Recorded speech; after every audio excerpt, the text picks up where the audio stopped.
Hey, what's going on, guys? I'm back with another video, and I wanted to thank you guys so much for all your comments and everything you said about how you enjoyed the last videos I've been doing on the NX and graphics card and all that speculation we had about it using Polaris and everything. I want to discuss a little bit further on that because I was in some discussions in the comment section on those videos about how people just assuming that Nintendo would automatically just go with the lowest denominator or the lowest power possible and lowest performance possible for whatever AMD makes for them. So basically, still having that Wii and Wii U mindset where they were sacrificing the performance of the console as far as graphics are concerned to make the interface better. Now, it definitely worked with the Wii. Basically, the Wii was an overclocked GameCube that had those Wii remotes and nunchucks and Wii Motion Plus and the balance board and all those peripherals, and they had a revolutionary idea of motion control that worked amazingly. It totally caught the industry by storm, and it got everybody into video games for that period of time, including old people and middle-aged women who wanted to lose weight, for example. It was revolutionary for the time. It did have some really cool things that I wish would continue in the future, like pointer for first-person shooters. However, I see it kind of unlikely that continuing, since they would have to kind of still have that Wii remote and nunchuck setup, which I don't think Nintendo's going to go back to. So that leads me to now with the Nintendo NX. The president of Nintendo has said, I think a couple times now, that the NX will be a complete departure from the Wii and Wii U mentality and that brand completely. So the NX will not be a Wii U or a Wii Part 3, basically. It's going to be something brand new, and from everything we've been hearing, the console itself will not be something that's going to be purposely sacrificing its own power and graphics capabilities to accomplish whatever it is they're trying to accomplish. So that tells me that Nintendo is not going to just say, hey, AMD, we want a graphics card for our new console. And AMD says, okay, Nintendo, we have, let's see, we have X1, X2, X3, and X4. And Nintendo says basically, okay, just give us, your latest version, but whatever it is, make sure it's the least powerful one and the least, the one that gives us the least amount of performance. Do you guys really think Nintendo is saying that to AMD? Actually, do you really think they even said that with the Wii U? Now, so the thing is that they put a lot of research and development in that Wii U gamepad, and the graphics card in the Wii U has to be able to display two screens at once with a good performance. So, yes, I'm not saying the Wii U graphics card was top of the line, but it wasn't that bad, really. It was more hampered by that CPU being based on the Wii and GameCube still. Architecture being just a little bit too much off the beaten path from where the competition is going, which was x86, obviously, making porting difficult, and obviously the tools that Nintendo was giving developers didn't help at all. Basically, they were set back in the past. Way back in the past. So they sidestep on the Wii U. Now the Wii, they completely admitted it off the bat. The Wii was not going to be focused on graphics. The Wii U, they said, yeah, we got a really good graphics card in this thing. However, they also did say that developing for it would be a little bit more challenging, but third parties could get used to it, they said. That never happened, of course. So yes, you could say they underpowered the Wii U to a certain extent. I really think with their mindset, they're still going for that interface being the main hook of that system, which unfortunately didn't take off the way the Wii did. So with the NX, Nintendo has already said this, that they don't make underpowered consoles on purpose.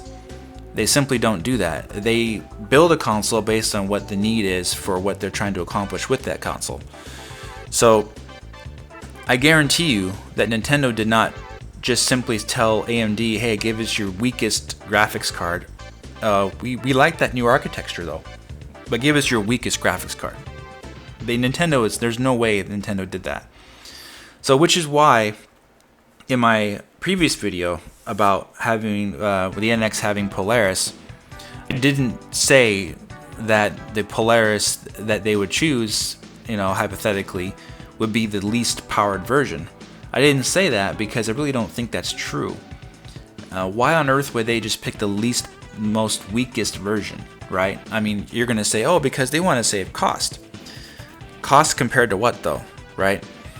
If they are not able to have the games from the other systems run just as good, or if not better, on the NX, they're not competing anymore. Think about it. They're not competing anymore for the grandmas or the casual gamers or the people who have smartphones. They're not doing that anymore with this console.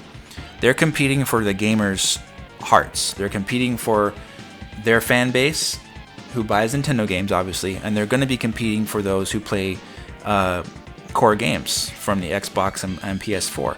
They're going to have a console that competes.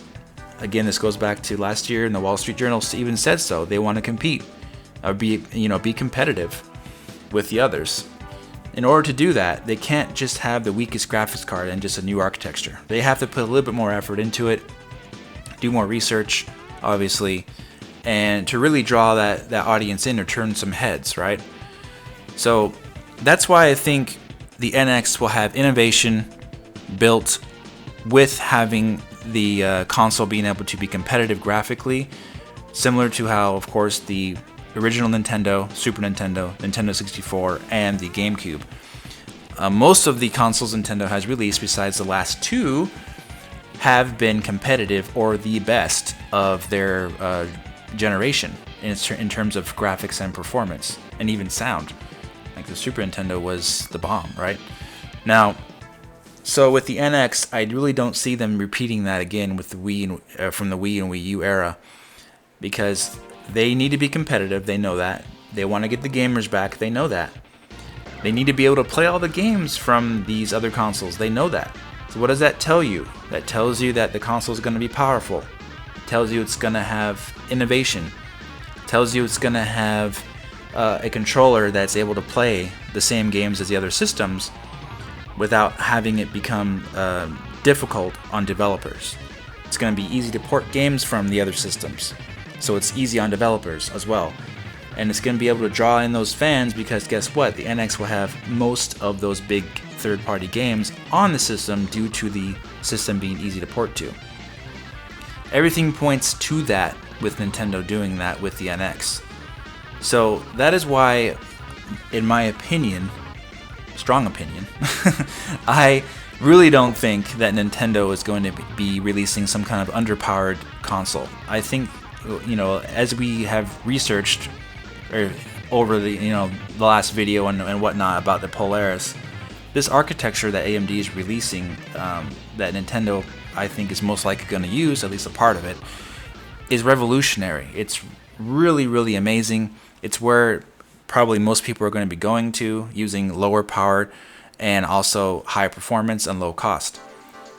It's something that the industry need to do really for PC gaming as well. Make these graphic cards more affordable and also be getting higher performance with 1080p 60 frames per second. Eventually getting to that 4K level where it's not going to be so difficult for people to buy a 4K gaming graphics card. So I think Nintendo's going to do that, and in order to get those games on the NX, it's going to have to be competitive, and it's not going to be Xbox One level. It's not going to be below it, and it's not going to be just like the regular PS4 either. I really highly think it's going to be more impressive, obviously with using a more new architecture with the console. So that's what I think is going to happen, and I don't see any reason why it won't happen. Because a lot of you guys are saying, oh, Nintendo's just going to focus on some new gimmick, and they're going to focus on that and put all the resources in that. So remember, guys, if they do that with the NX and sacrifice processing power for it and development tools for it, it's going to be another Wii U. So the president said what again? He said that it's not going to be another Wii U. So it's not going to be there. So get your minds out of that direction. Don't assume that Nintendo is going to just have the weakest graphics card, because that's what they're targeting.